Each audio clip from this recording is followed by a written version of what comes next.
What's up everyone, it's Chris with the Little Treasury channel. Welcome back. This is where we bring you awesome watch content, and of course smash that subscribe button now so you don't miss out on any of that content.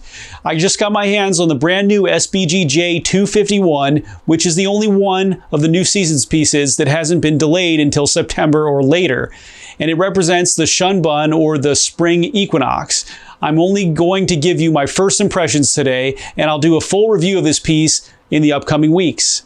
The case of this one is a great size at 39.5 millimeters, and we have a matte forest green dial with a very subtle texture. I'm a bit surprised that the texture is so subtle, but it is there, and I think that many of you will appreciate how subtle it is. The dial reminds me of the snowflake in finish, and it's not reflective. The case has been an all-time popular one on other models like the SBGM221, and this is a high-end version of that, with a high beat movement and a proprietary bracelet. After handling this, I have a feeling that this piece and the new season's pieces in general are going to be very popular. So stay tuned in the coming weeks for the full review, and we will see you next video.